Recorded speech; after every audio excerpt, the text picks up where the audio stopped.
Kasi ngayon po, we're independent artist na po. So, we have our own company na. So, from before siguro po, syempre nagsa-start pa lang kami. We take so much ideas and parang medyo mas controlled po kami before. So, ngayon po talagang fino-full out namin, nilalabas namin yung individuality and creative juices namin as an individual din po as SB19 and as solos po. Tapos, ayun po, talagang mas controlled namin yung mga output po namin from before na we're still learning.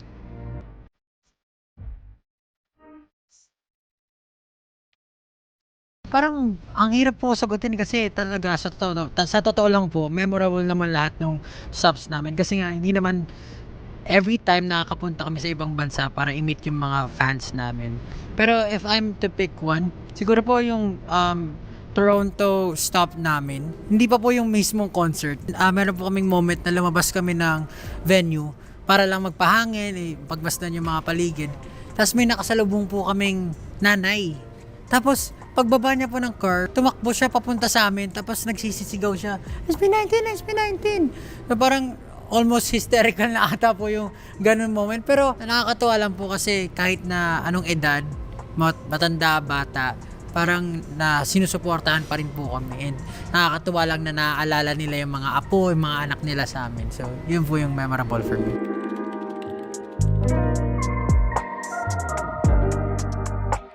We've been preparing for it our entire life siguro our entire life. Siguro po ever since na sinimulan po namin yung journey na to, yung mga ganong stages po talaga yung nilook forward namin. And for us, parang siguro mas physical and siguro yung paano namin binuo during those times kasi marami kaming problema. In terms of siguro mentally prepare, parang mas gigil po kami sumampa sa stage during that time. So parang matagal na po namin talaga inaantay yung mga ganong klaseng opportunities. And we're very glad na isa po kami sa naimbitahan para mag-perform doon at nabigyan pa po ng awards.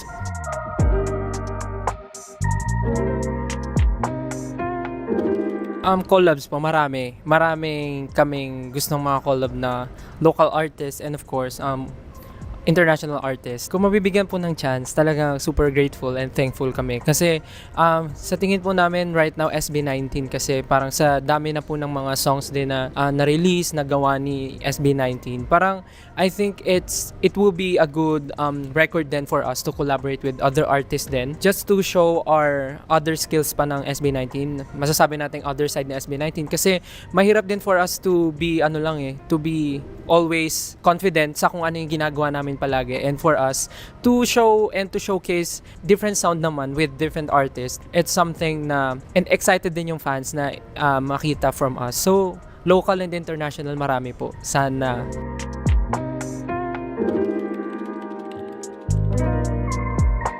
Mas masasabi po namin na mas pressured kami sa future ng P-pop. Parang ganun. Kasi ever since naman po, yung talagang gusto namin, lumaki yung community and mas marami pang opportunities mabigay sa ibang artists. For us talaga, hindi po kami ganun ka-pressured as SB19. Parang the greater good yung mas nakaka-pressure po Kasi we've been doing this non-stop. Talaga medyo, kung makikita nyo nga po, paulit-ulit yung ibang question sa amin. Pero pare-pareho po namin na sinasabi na talagang may goal po kami for the OPM and P-pop itself. So yun po siguro yung pressure na masasabi namin. And we're very glad na ngayon po parang mas maliwanag na and mas marami pong nabibigyan talaga din ng siguro spotlight, not just syempre SB and si Bini, parang dumadami na rin po yung nagkakaroon pa na iba, and in the future mas marami pa po and mas madali pong siguro mas mabilis namin ma-reach yung goal ng sama-sama.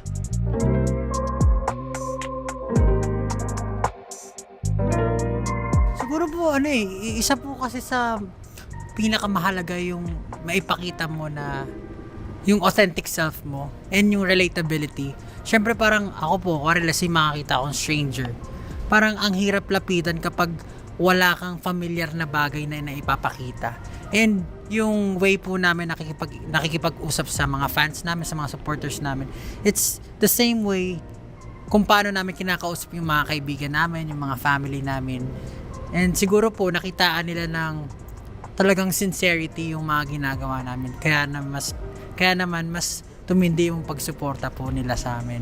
Pero yun po, authenticity, authentic self.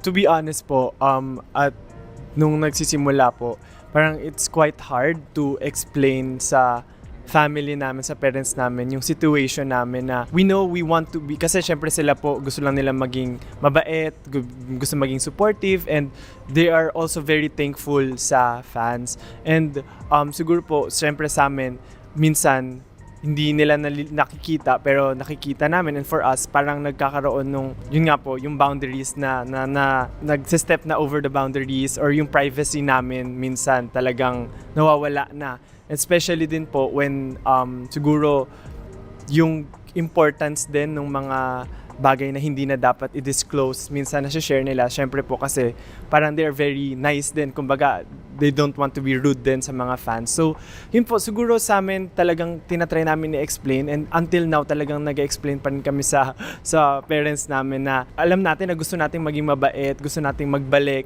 but we have to be safe, or kumbaga we have to protect something din, yung image, yung kung anong ginagawa natin sa bahay, sa buhay, yung mga projects namin, minsan baka nasuspoil na, ganyan.